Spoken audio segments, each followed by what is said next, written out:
Selamat pagi, siang, dan malam. Saya mengasih Orang Raja Kuku NIM 4192421013 Dusun Pengampu, yaitu Ibu Iliul Ibda Tanjung SPD MPD, Pak Irpandi SPD MSI. Baiklah, saya dari PSPC 2019 dalam mata kuliah pengukuran dan asesmen pembelajaran fisika. Di sini saya akan membuat tutorial bagaimana uji validasi ramalan, analisis virtual, dan rehabilitas. Baiklah, terima kasih kita panjatkan puji syukur kepada Tuhan Yang Maha Esa atas berkat dan rahmatnya sehingga saya dapat melakukan rekaman dan melakukan video tutorial ini untuk melaksanakan penyelesaian tugas-tugas yang diberikan Pak Irfan di selaku dosen pengampu. Nah, langsung saja di sini langsung saja kita ketahui di sini ada responden 15 dan nomor soal dan jumlah soal ada 20. Nah, tipe soal di sini adalah tipe soal pilihan berganda. Di sini kita akan memvalidasi bagaimanakah soal ini, apakah valid, apakah dia reliable, bagaimana analisis butir soalnya, apakah sulit, apakah sedang, atau terlalu mudah, atau tidak cocok, dan bagaimana daya pembeda soal ini. Apakah direvisi, apakah jelek, atau bagaimana. Nah, langsung saja kita mulai. Di sini kita telah mempunyai data, yaitu responden kita yaitu ada 15 orang atau 15 siswa. Di sini 15 siswa itu memiliki nilai atau skor yang berbeda. Nah, ke-15 responden ini menjawab 20 soal ini dengan startup yang berbeda. Nah, langsung saja. Nah, ketika kita terlebih dahulu memasukkan nilai-nilai pada soal ini, skor-skornya. Nah, setelah kita masukkan bagi soal-soal ini, selanjutnya kita menghitung jumlah skornya. Mengapa dihitung jumlah skornya nanti akan terjawab ketika saya akan menjelaskannya. Nah, di sini dia cara menghitung skornya ini ialah dari nilai yang didapatkan si Farhan misalnya, Farhan Marsya dari Muntih. Nah, skor yang didapat 8, cara menghitungnya ialah sama dengan sum C sama dengan sum C9 dari sini tarik dia sampai 20 tutup kurung. Maka hasilkan seperti ini dan tarik ke bawah. Nah, di sini kita juga harus mengetahui jumlah nomor 1, berapa orang yang dapat menjawab soal dengan benar dan berapa siswa yang menjawab soal dengan salah. Nah, pada soal nomor 1 terlihat bahwa jumlah soal yang benar ialah 7 dan jumlah soal salah adalah 8. Dan untuk nomor 2 jumlah soal yang benar adalah 7, jumlah soal yang salah adalah 8, dan begitu seterusnya. Nah, di sini ada nomor 6. Jumlah soalnya adalah yang benar yaitu 0 dan jumlah soal salah 15. Nah, untuk soal nomor 10 semua siswa sudah mampu menjawab soal itu dengan benar. Itu 15 dan 0. Nah, ini merupakan sumber data kita untuk selanjutnya yang akan kita uji validasinya, yang kita uji realitasnya, yang akan kita analisis tiap butir-butir soalnya. Nah, yang pertama kita akan menguji validasinya atau uji validitas. Nah, di sini. Nah, uji validitas soal inilah jumlah soal yang kita miliki adalah 20. Nah, bagaimana cara menguji validitas? Cara menguji validitas yang pertama, kita harus menghitung RxY-nya. RxY hitung. Kita harus menghitung itu, kita harus mengetahui R-tabel, kita harus mengetahui simpulannya, kategori, jumlah yang valid dan tidak valid. Nah, apa itu RxY hitung itu? RxY hitung itu ialah, nah, di sini RxY itu telah merupakan produk momen atau rumus korelasi atau koefisien korelasi suatu butir atau item yang dirumuskan RxY sama dengan ini N kali sigma xy kurang sigma x kali sigma y per akar dari N kali sigma x pangkat 2 dikurang sigma x kuadrat dikali N sigma x y per kuadrat. Ini tanda yang ini ya, ini bagi artinya, dibagi kurang sigma y kuadrat. Nah, ini ialah rumus sigma RxY ini dalam Excel, yaitu dia menggunakan rumus Pearson. Nah, sini rumus Pearson.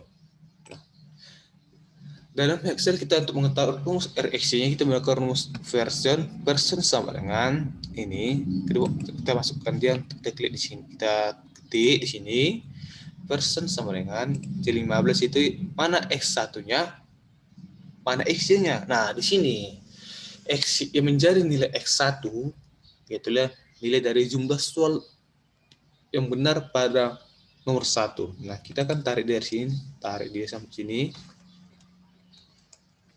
Tarik dia, ditarik di sampai sini, ditarik. Tekan tarik, dan mana Y-nya? Y-nya nilai ini, jumlah skornya tadi. Inilah yang menjadi Y-nya, nilai Y. Ini makanya target kita harus mencari jumlah skor dari masing-masing respondennya. Ini untuk nilai Y-nya. Kita tarik saja di sini. Nah, akan muncul seperti ini. Nah, kita harus supaya dia tidak lari-lari lagi, tidak bernilai tetap, kita menggunakan nilai dolar supaya mempunyai variabel rentangnya. Nah, ketika kita sama dengan person C15 sampai C19 itu yang ini sampai sini, dari titik koma 25 dari sini sampai sini, dan kita tutup kurung, enter, maka akan didapatkan hasilnya seperti ini, 0,7844, 0,635. Nah, ketika teman-teman nanti atau saudara sekalian, kan setelah kita mengetahuinya, kita tarik nilainya tarik nilainya, ditarik sampai ujung. Nah, nanti sini kita akan mendapatkan pada soal nomor 6, ini langsung saja kita lihat ya. Tarik dia sampai sini ujung. Dia sampai nomor 20 aja. Nah, di sini akan teman-teman akan mendapatkan nilai div-nya 0. Mengapa nilai div-nya 0? Karena pada jumlah nomor 6 ini nilai jumlah soal yang benar adalah 0. Maka ketika dikali dengan 0, maka hasilnya 0. Dan untuk soal nomor 15 dia semua mendapat 15. Namun ketika kita masukkan secara manual hitung-hitungannya, maka dia ketika dicoba 15 kali 15 pada nilai pembilangnya, maka hasilnya 0, maka dia di 0. Nah, bagaimana supaya tiap error gini, kita masukkan data manual aja 0 dan 0 begitu. Nah, setelah kita mengetahui jumlah R hitungnya, maka kita harus kita menghitung R tabel. Nah, apa itu R tabel? R tabel ini merupakan nilai menjadi hitungannya. Nah, akan saya tampilkan sebentar. Akan saya tampilkan.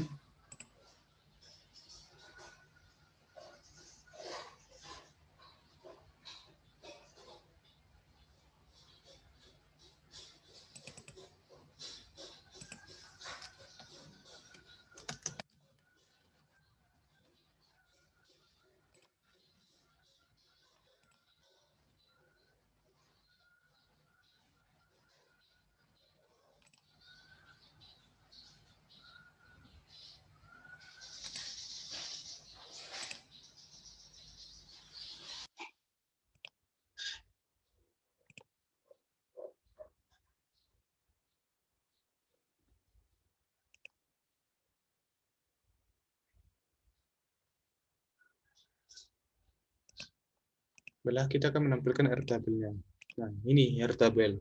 Nah, di sini kita menggunakan taraf signifikan yang 5% atau 0,05. Nah, bagaimana cara menggunakannya? Cara menggunakan R tabel ini adalah jumlah responden yang kita miliki itu 15. Maka kita pilih yang 15. Nah, dengan taraf respon dan nilai koefisiennya itu pilih yang 5% atau 0,05. Maka akan didapatkan untuk R tabelnya 0,514. Namun kita bisa mencari secara manual, secara otomatis di Excel. Bagaimana cara mencari secara otomatis di Excel?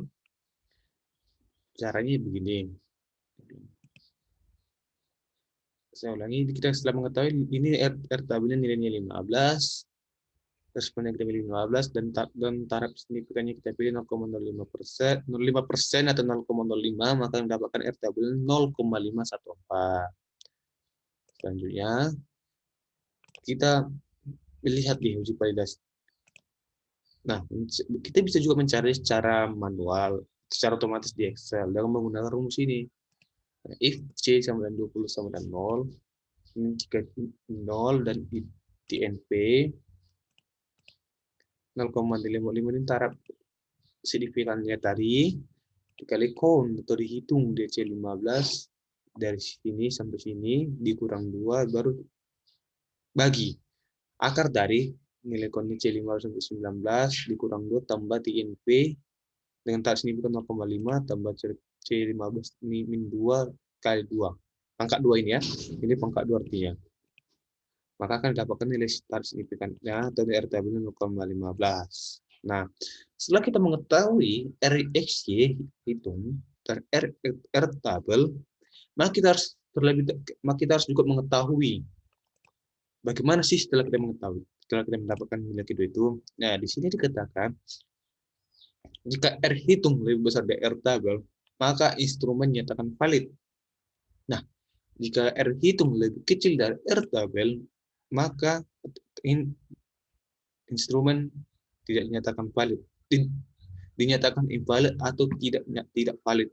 Nah, dia dinyatakan terhadap skor total dan tidak skor total. Dalamnya, jika R hitung lebih besar dari R tabel, maka instrumen atau hitung pertanyaan berkorelasi signifikan terhadap skor. Nah, total dinyatakan valid. Jika R hitung lebih kecil dari R tabel, maka instrumen atau hitung penelitian tidak berkorelasi signifikan terhadap skor total atau dinyatakan invalid atau tidak valid. Nah, begitu. Nah, setelah kita mengetahuinya, kita akan membuat di sini kesimpulan. Nah, kita akan membuatnya secara otomatis di Excel. Bagaimana caranya? Ini rumusnya. If sama C24 sama dengan 0. Jika if ini kan jika C24 itu C24 yang ini R hitung, jika R hitung lebih besar dari C25 dari R apanya, tabelnya dia buat tular dia supaya dia bisa berkorelasi di sini sampai sini dia ditarik tidak tertanya, maka dinyatakan valid, dan jika lebih kecil dari situ tidak valid. Nah, enterkan sum, maka dapatkan dari sini kita lihat garisnya. Nah, valid. Maka akan didapatkan jawabannya ialah soal nomor 1 valid, soal nomor 2 valid, soal nomor 3 valid, soal nomor 4 tidak valid, soal nomor 5 tidak valid, soal nomor 6 tidak valid, dan begitu dan seterusnya sampai seterusnya. Soal nomor 20 valid gitu. Nah, setelah kita mengetahui kesimpulannya, maka kita melihat kategorinya. Nah, bagaimana kategorinya ini? Yang dimaksud dengan kategori di sini. Nah, di sini. Penentuan kategori dari validasi instrumen yang mengacu pada pengklasifikasian validitas yang dikemukakan oleh Wilford dan sebagai berikut. Jika nilai yang didapatkan kategori validitas instrumen yaitu 0,81 sampai 1, berarti validitas sangat tinggi, sangat baik. 0,61 sampai 0,8 validitas tinggi atau baik. 0,41 sampai 0,60 validitas sedang atau cukup. 0,21 sampai 0,4 validitas rendah atau kurang. 0,0 sampai dengan 0,2 validitas sangat rendah atau jelek. RX 0,0 tidak valid. Nah, di sini artinya ya, setelah kita melihat ini nilai-nilai ini, kategorinya kita bisa mencari dengan sini. Jika C240 lebih kecil dari 0, ini tidak valid. Jika C240 ini RX hitungnya lebih kecil dari 0,4 maka rendah. Jika C0,24 lebih kecil dari 0,6 maka sedang. Jika C24 lebih kecil dari 0,8 maka dia tinggi dan sangat tinggi. Nah, di sini setelah kita memasukkan rumusnya itu, kita enter, kita tarik dia sampai sini. Sampai sini, maka akan didapatkan dalam kategori dari tiap masing-masing soal. Nah, di pada soal nomor 1 dia valid, berarti nilai uji validitas dari soal nomor 1 sangat baik, dan baik dia dalam artian bisa digunakan sebagai standar acuan dan baik untuk digunakan sebagai soal. Nah, untuk yang soal nomor 2 dia tinggi dan juga soal nomor 3 dia tinggi, soal nomor 4 sedang, untuk soal nomor 5 sedang, dan untuk soal nomor 6 rendah. Soal nomor 7 sedang, soal nomor 8 rendah, soal nomor 9 tinggi, sangat tinggi, soal nomor 10 rendah, soal nomor 11 rendah, soal nomor 12 sedang, soal nomor 13 tinggi, soal nomor 14 rendah, soal 15 tidak valid, tidak cocok digunakan. Nah, di sini ada temuannya, di sini berarti dia tidak valid dia. Karena tidak dibilang kan jika ini tidak lebih kecil yang tidak valid. Tinggi, rendah, saran rendah tinggi. Nomor 15 tidak valid, nomor 16 tinggi, nomor 17 rendah. Nah, setelah kita mengetahuinya, maka kita akan mencari jumlah sol yang valid dan jumlah sol yang tidak valid. Nah, dari instrumen yang kita gunakan, cara mencari nilai jika F sama dengan kontif C24 C26 sampai dengan C24 P26, yaitu yang ini, dan C26 itu yang ini. Dan simpulannya nih, kita ambilkan sampai dengan ini, kita kirim kontif. Jika C24 sama dengan valid, maka dapatkan validnya 8. Dan untuk kontif yang tidak valid, jumlah sol yang tidak valid C26 sampai P26 tidak valid. Itu mana yang tuh C26 sampai P26 itu dari sini. Yang ini tuh, yang dari simpulannya, sampai soal nomor 20-nya. Maka dari instrumen yang kita gunakan ini, jumlah yang soal yang valid adalah 8, jumlah soal yang tidak valid adalah 12. Nah, begitu untuk uji validitasnya. Untuk validitas soal ini, berarti soal ini lebih banyak yang tidak valid. 12 validitas ramalannya, untuk soal yang tidak valid 12, untuk soal yang valid 8. Nah, selanjutnya kita akan menguji reliabilitas. Nah, bagaimana cara menguji reliabilitas? Di sini kita terapkan coba dari data jumlah soal 920. Nah, untuk mencari soal uji reliabilitas, kita menggunakan metode KR-21. Apa itu KR-21? KR-21 adalah ini, uji reliabilitas. KR-21 itu ini, merupakan rumus dari Couder-Pearson 21 yang dirumuskan secara manual R11 sama dengan N per N kurang 1 kali 1 dikurang rata-rata dari T dikali N kurang X bar T per N kali S per T kuadrat. Itu ya keterangan jalan N banyak betul soal, XT rata skor soal, ST kuadrat sama skor varian total. Nah, setelah kita akan mencari secara otomatis di Excel. Bagaimana cara mencarinya? Tuh, no. Nah, pada uji realitas ini kita harus mengetahui nilai total skornya. Yaitu kita menggunakan rumus C20 sama dengan 0. Ini kan kita ketik koma di tanda petik ini berarti ini kosong, titik koma average rata-rata dari skor total. Rata-rata dari skor total ini. Nih, kita menggunakan rumusnya, kemudian average W15 itu yang rata-rata dari skor total ini. Nah, dan didapatkan nilainya 9. Nah, untuk rata dari total skornya ini. Nah, untuk standar deviasinya, kita juga mengetahui standar deviasi. Itu ya, if sama dengan C20 sama dengan round, ini round, rumus ini round D, ROND dikali STDF, itu standar deviasi dari W15 skor soal, titik koma 3, tutup kurung, maka dapat hasilnya untuk standar deviasinya 3,578. Nah, setelah kita mengetahui standar deviasinya, kita juga mencari X kuadratnya, terus kuadrat dari standar deviasi, sama dengan juga C20 sama dengan titik koma round kali C26 dikali akar kuadrat 3 ini, maka dapatkan hasilnya. Ini rumusnya ya, diperhatikan rumusnya ini. Untuk yang ini, maka didapatkan nilai X kuadratnya 12,802. Nah, setelah kita mengetahui koefisien reliabilitasnya, kita akan juga mencari koefisien reliabilitas. Nah, bagaimana mencarinya secara Excel? Tadi kan secara manual dia rumusnya ini. Ini secara manual dia rumusnya ini. Rumus untuk reliabilitas dari KR-21. Ini rumusnya. Kita akan mencari secara Excel dia. Tapi mencari secara Excel kita menggunakan rumusnya yang ini tadi, yang ini. Teman-teman dapat melihatnya di sini. If C20 round count C5V5, itu C5V5 itu dari sini. dari unsur nomor 1 sampai nomor 20 yang ini dibagi dari nilai yang ini dikurang 1 dikali 1 dikurang C25 itu yang total rata-rata skor soal dikali kon C5P5 dikurang rata-ratanya dibagi dari C0 ini nilainya dari sini sampai sini dikali C27. C27 itu apa? C27 itu S kuadratnya dan 3 dan dapatkan hasil koefisien relativitasnya 0,646. Nah, setelah kita mengetahui koefisien reliabilitasnya, nah kita mencari R tabelnya. Nah, R tabel sama seperti yang di tabel disabilitas. Sama dengan R tabel itu yang 0,514. Maka R tabel yang didaruji batas dari 0,514 karena jumlah responden yang dimiliki 15 dan tak signifikannya 0,05.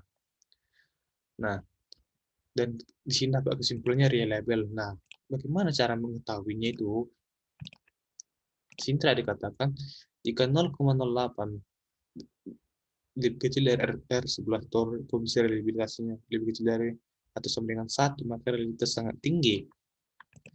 0,6 lebih kecil dari R11 dan lebih kecil atau sama dengan 0,8 reliabilitasnya tinggi. 0,4 lebih kecil dari R11-nya lebih kecil dari 0,6 reliabilitas sedang. 0,2 lebih kecil dari 11 lebih kecil dari sama dengan 0,4 reliabilitas rendah. Min 1 lebih kecil dari 11 lebih kecil dari 0,4 reliabilitas sangat rendah tidak reliable. Nah, ini menjadi dasar acuan kita untuk mengetahui apakah instrumen yang kita miliki itu reliabilitas atau tidak. Nah, di bagaimana penggunaan dalam Excel, setelah kita mengetahui koefisien reliabilitas dan R tabelnya, kita akan menggunakan rumusnya ini. If jika C28 lebih besar dari C atau sama dengan C29, maka itu jika koefisien reliabilitas lebih besar atau sama dengan R tabel, maka dia reliable atau tidak reliable. Nah, maka ketika kita masuk ke rumus ini, maka dapat kesimpulannya ialah reliable. Berarti instrumen yang kita gunakan ini, atau soal yang kita gunakan ini, instrumen soal yang kita gunakan ini, dari nomor 1 sampai nomor 20, dia reliable. Reliable. Apa artinya reliable? Berarti soal ini konsisten untuk mengukur tingkat kemampuan siswa. Nah, setelah itu kita mengetahui uji reliabilitasnya, kita akan saja menganalisis tiap butir soal. Apa yang kita analisis dalam tiap butir soal ini? Yaitu kita dalam menganalisis butir soal ini, itu kita mengetahui tingkat kesukaran soal dari masing-masing soal, bagaimana daya pembedanya, dan bagaimana kriteria dia, atau apakah soal jelek atau tidak gitu. Dan perlu jelek itu dalam artian dia dibuang gitu. Nah, setelah kita mengetahui struktur soalnya, nah jumlah data yang kita lakukan juga tetap sama seperti yang tadi, yang ini. Nah, untuk di Excel-nya, tingkat kesukaran soal itu dari ini secara teori dikatakan mengasah putus tingkat untuk mengetahui tingkat kesulitan butir pertanyaan itu menggunakan rumus P sama dengan B per JS. Apa itu P? P indeks kesukaran, B banyak siswa yang menjawab soal dengan benar, per jumlah seluruh siswa peserta tes atau jumlah respondennya yang menjawab tes. Nah, pada kajian ini, nah di sini kan ronnya C21-nya yaitu jumlah soal yang benar tadi kan. Sini tadi per jumlah siswa. Jadi C6 sampai C20 ini jumlah siswanya ini menjak soal, makanya dapatkan tingkat didapatkan kebiasaannya 0,467. Begitu sama dengan ini. Taruh dia akan dapatkan nilai seperti ini 0,67. Dan bagaimana kriterianya? Setelah kita mengetahui tingkat kesukaran soal, kriterianya ialah nah, tingkat kesulitan butir soal. Ini untuk orang lain ya, yang ini. Setelah kita mengetahui tingkat kesukarannya dari koefisien yang kita dapatkan tadi dari rumus itu, maka jika tingkat kesukaran lebih kecil dari 0,3 maka soalnya sukar.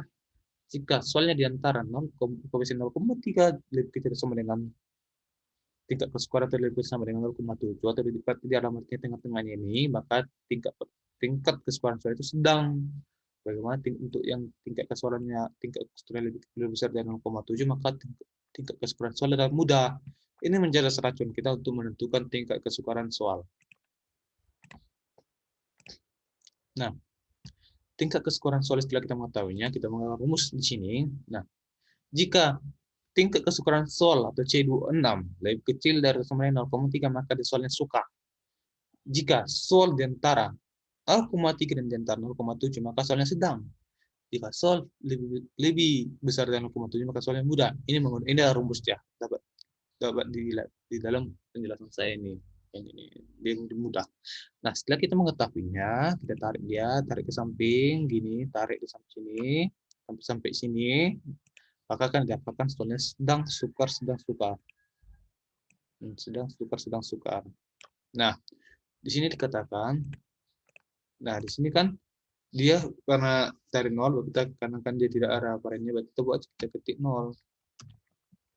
Nah, berarti setelah kita mengetahui soal ini, berarti soal nomor 1 itu sedang, atau di antaranya soalnya sedang, tingkat kesulitannya sedang. Untuk soal nomor 2 tingkat kesulitannya sedang, untuk soal nomor 3 dia sulit, sukar. Untuk soal nomor 4 sedang, untuk soal nomor 5 sukar, untuk soal nomor 6 sukar, soal nomor 7 sukar, soal nomor 8 sukar, soal nomor 9 sedang, soal nomor 10 mudah, soal nomor 11 sedang, soal nomor 12 sedang, soal nomor 13 sedang, soal nomor 14 mudah. Soal nomor 15 sedang, soal nomor 16 sedang, soal nomor 17 sedang, soal nomor 18 sedang, soal nomor 19 sukar, soal nomor 20 sukar. Nah, setelah kita mengetahui kriteria-kriterianya, maka kita akan mencari daya pembeda. Apa itu daya pembeda? Daya pembeda ialah nih, daya pembeda telah merupakan suatu pernyataan tentang seberapa besar daya seksual dapat membedakan kelompok antar peserta kelompok untuk antara peserta kelompok tinggi dan kelompok rendah. Nah, untuk secara menurut kita rumusnya ialah DP sama dengan BA per CA dikurang BB per JB atau sama dengan PA kurang PB. Nah, di mana J sebenarnya jumlah peserta tes, JA untuk banyak peserta kelompok atas, JB untuk banyak peserta kelompok bawah, PA banyak peserta kelompok atas yang menjawab sesuai dengan benar, BB banyak peserta menjawab kelompok A yang menjawab sesuai dengan benar. Nah, PA kemudian BA per CA, kemudian proporsi peserta kelompok atas yang menjawab benar, BB per JB proporsi peserta kelompok bawah yang menjawab dengan benar. Nah, bagaimana di sini kita harus mengetahui bagaimana cara menentukan banyaknya jumlah kelompok atas dan analis bawah, bahan bawah analis soal berikut penjelasan singkatnya. Untuk menentukan jumlah kelompok atas dan jumlah kelompok bawah, pertama-tama lihat dulu keseluruhan jumlah sampelnya. Apabila sampelnya lebih dari 30, maka dikatakan siswanya 27,33% setiap kelompok atas maupun bawah. Jika sampelnya kurang dari 30, maka dia diambil 50% dari atas, 50% dari bawah. Nah, apa yang dimaksud dengan itu?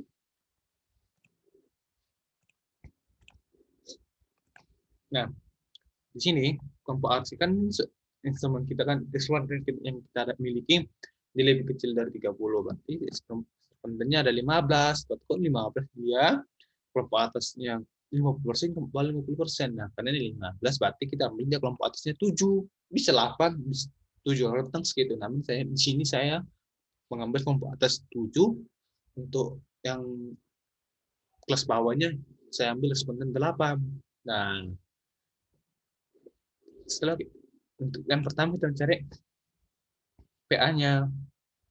P-nya itu ialah F round konti C6 atau C12 ini, yang ini dari 7 soal ini, dari 91 sampai responden 7 dibagi 1 di 0,1 per dibagi lagi dari nilainya ini 7 di 3, maka mendapatkan koefisiennya 0,143. Tarik sampai sini. Nah, setelah tarik kita mengetahui PB. Untuk PB-nya ini kelas bawah, berarti dia dari sini sampai sini, dari Aldia ini sampai Ikhwan, dari responden nomor 8 sampai 15. C tentif, round, C contif, C6 C3 sampai C20 itu 1 dibagi C3 sampai C20,3. Nah, kan akan dapatkan PB-nya ini, tarik sampai sini. Nah, tadi dikatakan dari pembeda rumusnya ialah dari sini dari pembeda kan setelah kita mengetahui nilai PA dan PB, kan di sini kan dikatakan DP sama dari pembeda PA kurang PB setelah kompensasi yang benar dan proporsi kelompok Y yang benar. Maka secara Excel dia nih digunakan rumus if contik dia sama C21 sama dengan 0 itu yang ini, berarti dikurang C28 dikurang C29. C28 itu di PA dikurang PB, maka dasarkan dapat dia daya pembedanya 0,67. Ditarik dia sub. Nah, setelah kita mengetahui nilai dari koefisien daya pembedanya, kita harus mengetahui bagaimana penafsirannya, bagaimana kriterianya. Nah, kriterianya ialah dari penjelasan kita ini. Nah, atau penafsirannya, jika DP lebih besar dari 0,7 dia baik sekali. Apa itu maksudnya baik sekali? Bisa soal itu dapat digunakan. Jika dia 0,4 dia lebih kecil sama dengan DP dan itu lebih kecil dari 0,7 maka baik digunakan. Berarti antaranya ini nilainya 0,2 lebih kecil sama dengan DP atau lebih kecil dari 0,4 berarti sudah cukup. Berarti perlu cukup artinya perlu direvisi. Nah, jika DP-nya lebih kecil dari 0,2 jelek berarti itu soal tidak dapat digunakan. Tidak dapat digunakan untuk mengetahuinya. Mengetahui kelompok soalnya untuk mengetahui tingkat kemampuan peserta dalam menjawab soalnya. Nah, setelah kita itu kan tadi kan dikatakan nah ada cara Excel dia di sini. If C30 lebih kecil dari 0,9 atau di antara C20 atau lebih kecil sama dengan 0,9 itu revisi C30 ini yang ini. Bangkit daya pembedanya ini ya diambil dari setelah kita bentuk koefisiennya. Jika F di antara C30 lebih kecil dari 0,9 atau lebih kecil dari 0,39 berarti ini cukup. Jika C30 lebih besar dari 0,9 berarti dia baik. Jika C30 lebih kecil dari 0,9 berarti jelek. Nah, cara kita mencarinya sangat tarik ditarik sampai sini. Nih. Maka dapat mendapatkan tingkat daya pembeda dari soal nomor 1 itu jelek, nomor 2 jelek, nomor 3 jelek, nomor 4 jelek, nomor 5 jelek. Nah, sini kita ketik dia jelek karena dia 0 nilainya. Dia jelek, jangan sampai seterusnya sampai untuk nomor 14 dia revisi, perlu direvisi, nomor 15 dia baik, bisa digunakan, nomor 16 dia jelek, nomor 17 jelek, nomor 18 jelek, nomor 19 jelek, nomor 20 jelek. Berarti ini perlu tidak dapat digunakan. Soalnya jadi untuk menentukan tingkat kemampuan peserta kelas atas dan peserta kelompok bawah. Nah, baiklah demikianlah cara tutorial bagaimana mencari uji validitas uji reliabilitas, analisis putar soal dalam Excel dan lagi dalam SPSS. Namun saya lebih menggunakan Excel, dia lebih pure, lebih murni saya dapat menggunakannya. Baiklah, demikianlah penjelasan dari video tutorial saya. Jika tutur kata saya ada yang salah, saya mohon maaf. Dan juga terima kasih kepada Bapak dosen pengampu yang telah membimbing saya dalam menyelesaikan tugas video tutorial ini dan sehingga saya dapat mengetahui bagaimana uji validitas ramalan dari instrumen, analisis putar dan reliabilitas. Demikian yang dapat saya sampaikan. Jika tutur kata saya yang salah, saya mohon maaf. Atas perhatiannya saya ucapkan terima kasih. Salam sehat.